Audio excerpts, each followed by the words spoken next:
Subsidiarity is not exclusive to democracy, representative republics, or parliamentary republics. Subsidiarity can be executed in many systems of governance, including hereditary monarchies.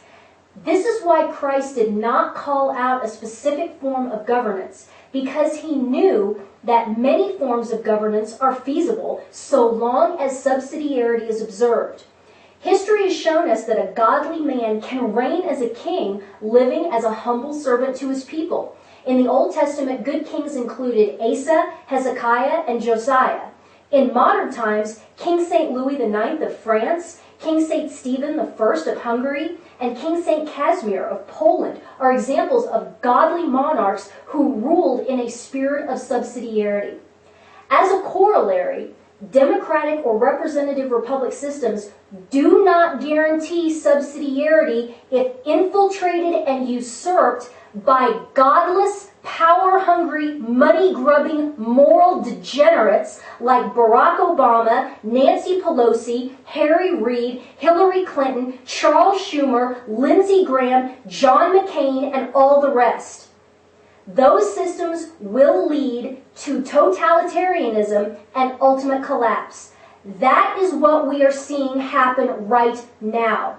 This is also why the so-called Arab Spring is no such thing. The totalitarianism of the Islamic political system, elevated to power though it may be by democracy, is still totalitarianism. So long as Islam is the driving force behind any form of government, that government is satanic by definition, and by definition will destroy the people within it. Don't kid yourself. The Arab Spring is the Arab winter because that's all it can ever be. The Catholic Church and many Protestant sects as well today have been infiltrated and infested by Marxists. There is still a remnant remaining, but please understand that the infiltration and rot is deep. Any Catholic, from a lay person all the way up to an archbishop or cardinal, who proclaims Marxism and ratifies the concentration of power in the state to redistribute wealth by force, or to elevate the importance of the collective above the dignity of the individual, is a dirty, satanic liar, period, end of story.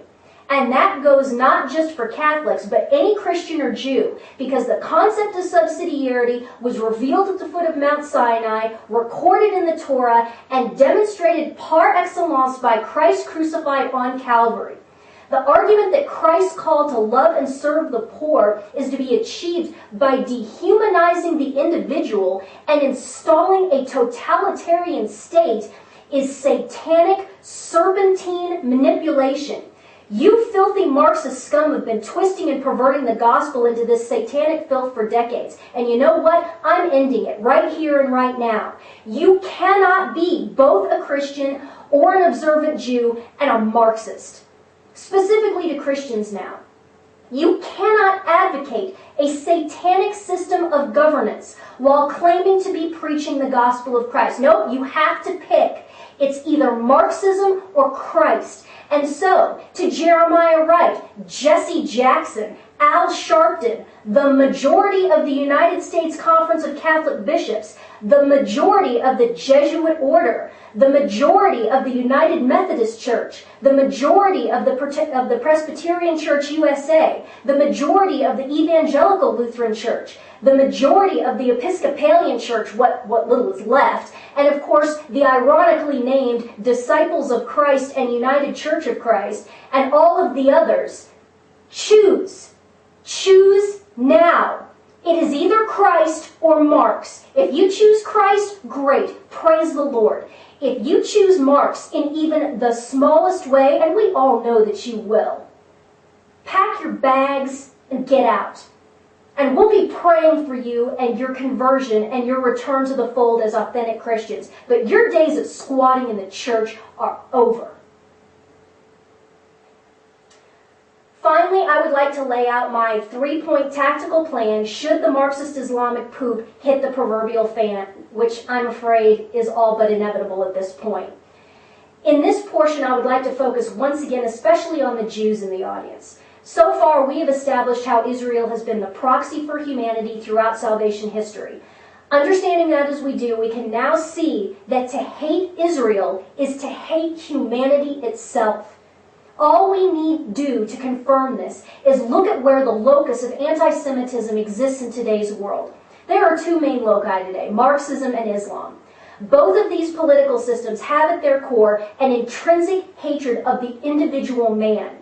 Both mask this seething hatred by wrapping themselves in a false cloak of collectivism, manifested in the call for Marxist class warfare and Islamic jihad.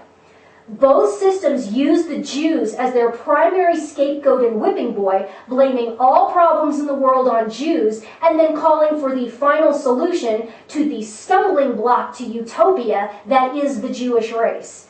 From the Quran to Mein Kampf, the rhetoric is exactly the same. Exterminate the Jews so that utopia can be achieved. But what this is at its core is a call to exterminate humanity itself, which is the ultimate goal of both Marxism and Islam. If the Jews are exterminated, the rest of humanity will follow quickly, because if the Jews are exterminated, that means there are no longer any people of goodwill on earth who could see and understand the representative quality of humanity itself in Israel.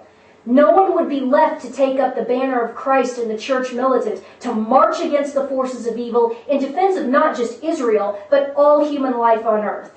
It is essential to approach, understand, and see this coming war with the forces of evil through that lens.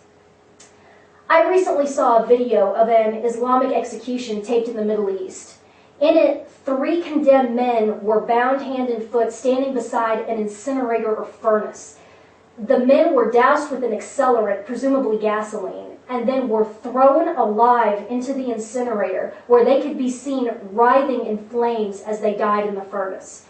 These men were not Jews, but that's beside the point. They were human beings who ran afoul of Sharia law. This is what is coming. This and executions like this are the inevitable destination of both Islam and Marxism.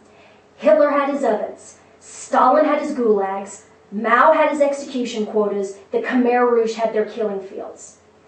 And so here is what I say to all people of goodwill, but specifically today to the Jews.